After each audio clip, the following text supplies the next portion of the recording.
بسم اللہ الرحمن الرحیم۔ 12ویں جماعت کے عزیز طلباء و طالبات، السلام علیکم۔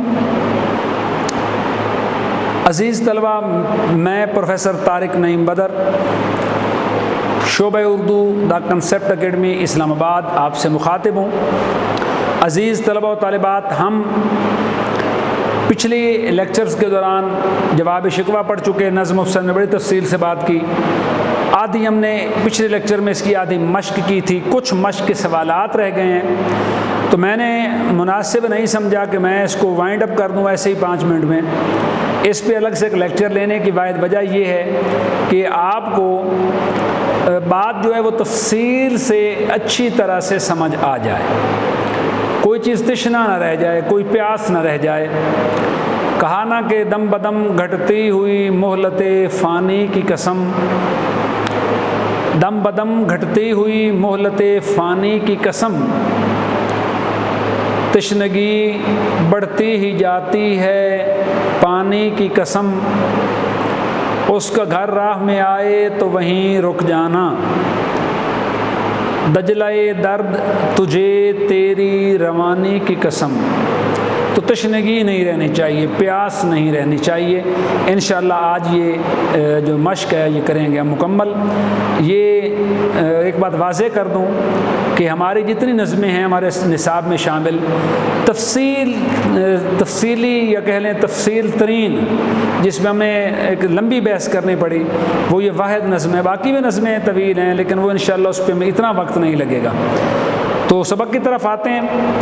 یہ جزو ہے جہاں پہ کل ہم نے چھوڑا تھا کہ دنیا میں کس نام کی برکت سے روشنی کرنے کی تلقین کی گئی ہے، تو جواب میں ہم لکھیں گے کہ شاعر نے اس نظم میں اسم محمد سے دنیا میں اجالا کرنے کی تلقین کی ہے کہ اپنے پیارے نبی صلی اللہ علیہ وآلہ وسلم کا نام پوری دنیا میں پھیلا دو اور ان کے لائے گئے دین اسلام کے نور سے ساری دنیا کے انسانوں کے دلوں کو منور کر دو۔ یہ اس کا جواب ہم لکھیں گے۔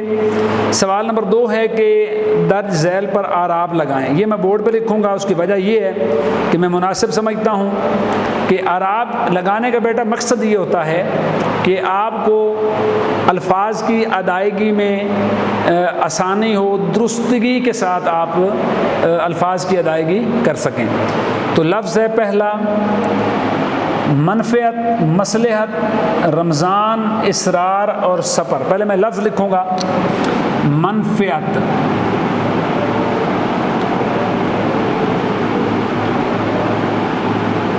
پھر ہے مصلحت،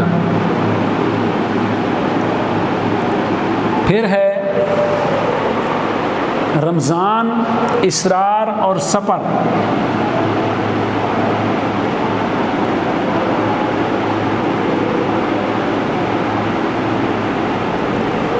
اب میں اس کے اعراب لگا دیتا ہوں۔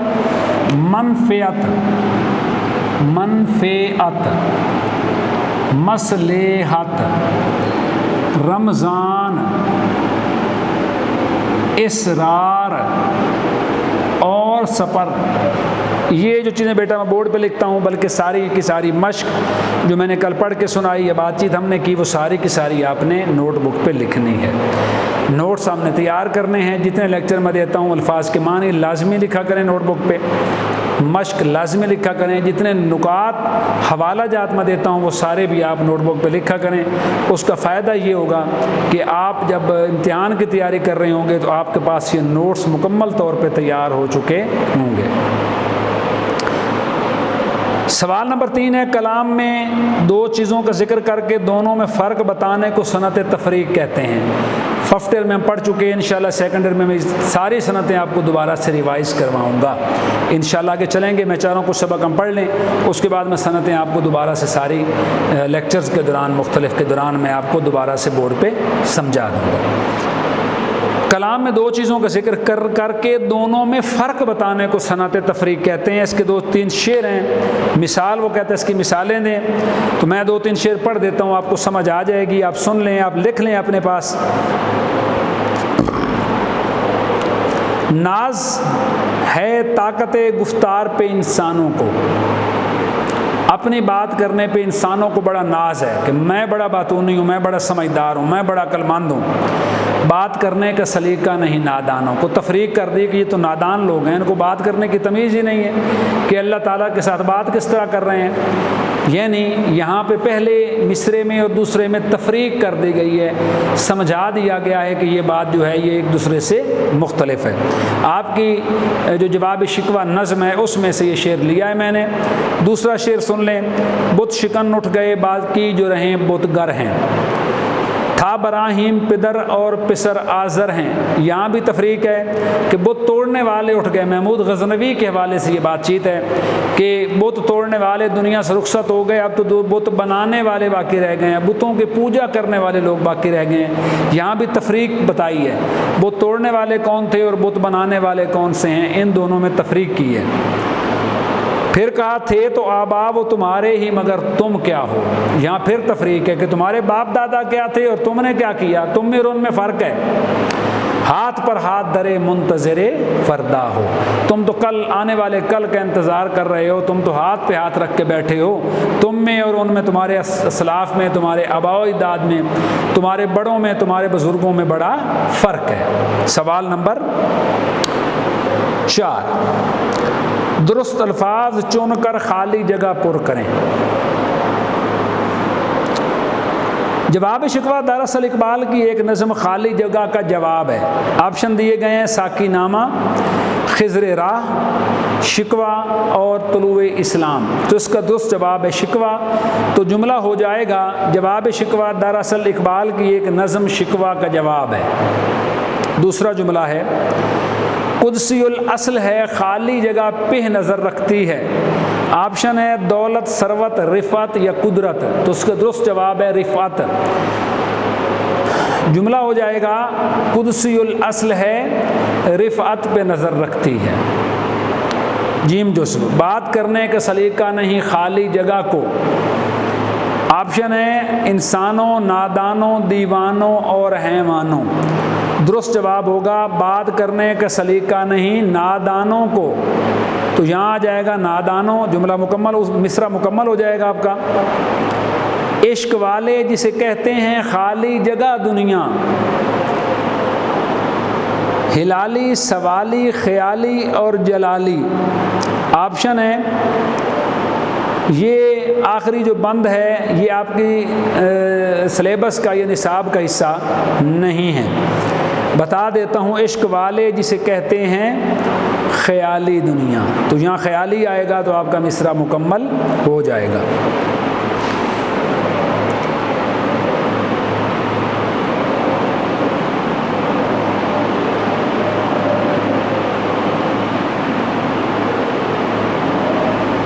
سوال نمبر 5، اس نظم میں سے کم از کم 10 ہم کافیہ الفاظ چن کر لکھیں۔ کافیہ کی تعریف آپ 9th جماعت سے پڑھ رہے ہیں ہم، ردیف کافیہ مطلع مقطع میں۔ تو کافیہ کی تعریف یہ ہوتی ہے کہ نظم یا غزل کے ہر شعر پہ آخر کے نظم یا غزل کے ہر شعر کے آخر پہ آنے والے ہم آواز الفاظ جو ردیف سے پہلے آتے ہیں، اگر ردیف موجود ہو تو کیا کہلاتے ہیں؟ کافیہ۔ تو یہ جو آپ کی نظم ہے مسدس جواب شکوہ، اس کے ہر بند میں مختلف قسم کے کافیے استعمال ہوئے، میں کچھ بیان کر دیتا ہوں۔ نظم میں 10 کافیے انہوں نے کہا ہے چن کر لکھیں، تو میں 10 بتا دیتا ہوں آپ کو۔ پہلا ہے اثر اور نظر، یعنی ایک جو کہہ لیں نظم ہے اس کے ایک بند میں، اس کے ایک شعر میں اثر اور نظر 2 کافیے استعمال ہوئے۔ ایک اور شعر میں رضواں اور انسان استعمال ہوا، یہ بھی 2 ہم کافی الفاظ ہیں۔ آواز اور پرواز، ایک اور شعر میں یہ 2 کافی استعمال ہوئے۔ زمیں اور مکی، یہ بھی 2 کافی استعمال ہوئے اسی نظم کے ایک شعر میں۔ انسانوں اور نادانوں، یہ 2 کافی استعمال ہوئے۔ افسانہ اور مستانہ، یہ بھی 2 کافی ایک شعر میں استعمال ہوئے۔ خوگر اور بتگر یہ دو بھی جو قافیے ہیں یہ بھی ایک شعر میں استعمال ہوئے۔ پیمانے اور صنم خانے یہ بھی ایک شعر میں دو قافیے استعمال ہوئے۔ 9 نمبر پہ لکھے بیاباں اور طوفان یہ بھی دو قافیے استعمال ہوئے۔ شمشیر اور تدبیر یہ بھی دو قافیے استعمال ہوئے۔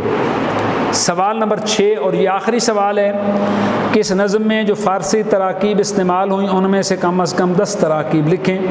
عزیز طلبہ و طالبات، ایک بات میں واضح کر دینا چاہتا ہوں، اس نظم کو شروع کرنے سے پہلے میں نے علامہ اقبال کا جب تعارف پڑھایا تھا تو اس میں نے یہ بات بتائی تھی کہ اقبال کا جھکاؤ فارسی کی طرف زیادہ تھا۔ اقبال کی جو شاعری ہے 70% شاعری فارسی میں ہے، 3 کتابیں اردو میں ہیں۔ ارمغان حجاز وہ کتاب ہے جو آدھی سے زیادہ فارسی میں ہے اور کچھ اردو میں ہے، اس میں 2 زبانوں کی شاعری ہے، اور اس کے علاوہ جو باقی شاعری ہے اقبال کی وہ فارسی زبان میں ہے۔ فارسی کی طرف اقبال کا جھکاؤ زیادہ تھا۔ مولانا روم کو وہ اپنا روحانی استاد تصور کرتے تھے اور ان کی زبان بھی فارسی تھی۔